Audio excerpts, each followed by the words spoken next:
I can't help but feel like the Made in Abyss movie really prepared me for this episode, because what Bondred ended up doing to his kid, all things considered, packing her a lunch, or packing him a lunch, I guess I should say, to building up to this moment where as soon as I saw this creature, I thought to myself, okay, clearly it's dying, probably going to be ripped to shreds before their eyes. Not really surprised that happened, but I knew that would be like the kickstart to whatever horror was going to happen to them, because we know, even without Source Readers saying, oh yeah, the darkest stuff's coming, it's coming up next episode, it's just kind of obvious, right? You know, we know they have something horrifying that's going to happen to them, but all throughout watching, I thought to myself, what would it be?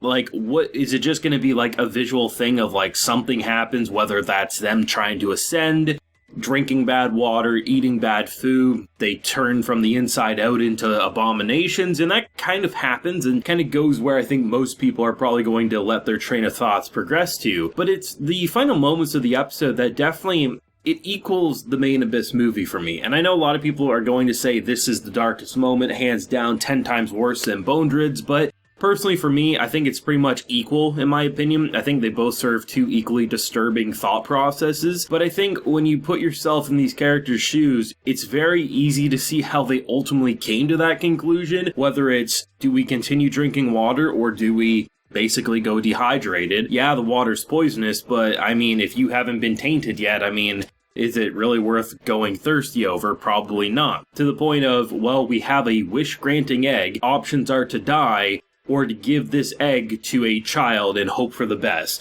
Yes, you can see the end result, and hindsight's definitely 20/20, but you can understand why most people put in that situation would put their faith in a wish, because what else do they have to lose? They can't possibly imagine anything being worse than what they're currently dealing with. I guess when you take a look at the modern day for this village, they seemingly are happy with the way things are, but is that truly them? Is it more of like corruption turned into this new mentality? It's hard to say. I mean, personally, if I was in their shoes, I would throw that egg as far as you could toss it. But it's understandable why they make all these decisions in this moment, and then building up to the birth scene, because, you know, I wasn't really sure what was going to happen. Like, I thought, truthfully, it was just going to be like she wished for a cure, but the cure was, well, they all turned into weird creatures. Maybe not exactly what we're used to seeing in the village, but something to that nature, and then something horrifying would happen. And then to just see, like, the creatures would pop out of her, because obviously she's barren, right? That was a point in the episode that she was discarded because she couldn't bear kids. And the fact that she ultimately seemingly wished for something in that area,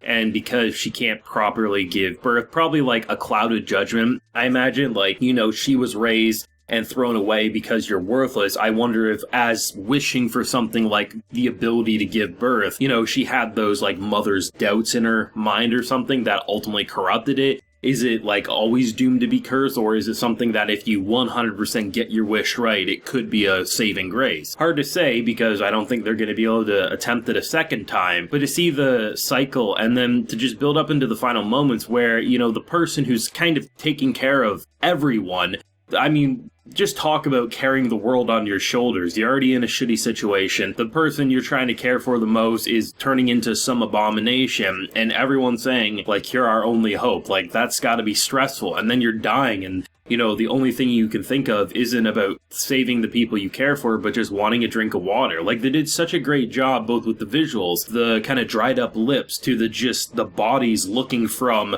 holy shit, that looks like Freddy Krueger's skin, to I don't even know what I'm looking at, but that's some gross-ass mashed potatoes, to just seeing how the characters perform their lines. I mean, it felt painful, and you're thinking, it's no wonder, you know, someone's thinking of water above all else. You know, how long has it been since you've been able to have a cold drink of water that you didn't think was going to lay eggs in your stomach and rip you from the inside out? The stew scene building up to that, you know, it's hard to put into words the immediate thought I had, because I thought to myself, that's gotta be the kid, or it's gotta be the kid's babies, because where in the actual hell did you cook up that meat after dealing with it? Like, there's no way you have the numbers to go hunting. They showed us what they were hunting up to that point. That's some big game right there, right? There's no way. It seems like everyone's basically dead or down for the count. At one point in the episode, prior to like the big reveal at the end, they basically show us the food collecting team. So I'm thinking to myself, okay, like,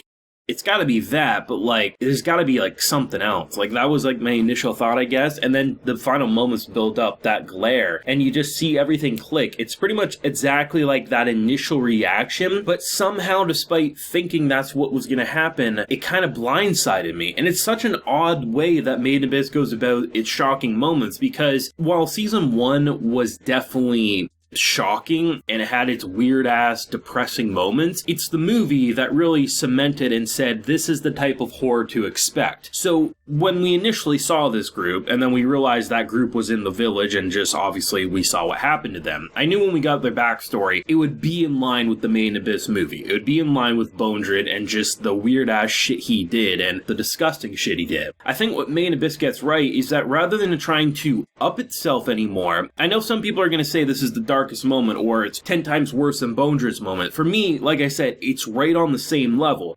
And that's what makes it good, is that it's different than what the Made in Abyss movie showed us, but it's equally as impactful, it's equally as disturbing, and rather than just trying to say, okay, we showed you this type of moment, we're gonna do this moment 10 times more. And no, instead it's like each of these moments are equally messed up, demonic, evil bastards, right? But the characters' motivations make sense for the situation they're in, and what the Abyss does to the psyche and the people involved in it, whether you're a body-swapping bastard like Bondred to holy shit, that smile is, calling yourself a prophet or a nice person, farthest from the truth, but damn it, that ain't what's probably gonna happen to a lot of people down there. And Made in Abyss is not playing around. I think this is the 7th episode, right? And truth be told, there's been so many moments in this season of Made in Abyss that felt like the last episode or second to last episode for a show like this. And it's crazy, man. Like, I knew this arc was going to be crazy just because people were saying, I saw way more people say this was their favorite, most depressing arc of Made in Abyss. And I'm like, well, shit, man, if you're saying that after seeing what the movie did, I mean, I'm willing to believe that you're not just exaggerating for the sake of it. It's the build-up, man. It's like most of the episode, and that's what Made in Abyss gets right as well, is just like most of the episode isn't even that bad. It's mostly like seeing the setup, seeing what led them to make certain decisions, whether it's literally establishing their 5 sources of water, only one they can actually get. So when you get the realization that it's kind of like laying eggs in you, what else can you do other than drink it or, jump off a cliff, right? Like, those are your options. And no one's going to pick the worst case option until they see what's actually happened. And at that point, it almost feels too late. And it's disturbing, man. It's really, really disturbing. But a part of the charm of Made in Abyss is how the suffering is handling. Like, that's a big part of the charm of the journey. It's the journey to get to the bottom to see if there's anything actually there worth salvaging, / watching how characters suffer and kind of overcome that suffering obstacle, and easily hands down the best TV anime episode of Made in Abyss. The reason I say that is because I think there's a certain chunk of the Made in Abyss movie that is like my favorite, I guess probably tied with my favorite moment. Because, like, if you take episode 7 and then, like, I think the Bondred reveal moment in the movie, those 2 moments are, like, my personal favorite Made in Abyss moments, and they're just completely equal to one another. And, I mean, if you can equal my favorite moment, that's really all I ask. You don't even need to surpass it, and I could see so many people saying this is their favorite, if not most disgusting moment for them, and it's completely understandable if they would say that. Truthfully, I have no idea where you go after this. I mean, I imagine there might be an episode's worth of content still left with this backstory before getting back to present day. Maybe there's only a small chunk left. I don't know. Either way, that information, it is definitely the no turning back moment, literally for these characters, and I think potentially for our main characters after hearing that story. But we'll see where it goes from here, man. Disturbing, exciting, just terrifying. It's everything you expect Made in Abyss to be, and a little bit more sometimes. But thoughts down below, theories if you got any. Leave a like if you enjoyed, subscribe if you're new around here. Until next time, everyone, please take care and have a good one.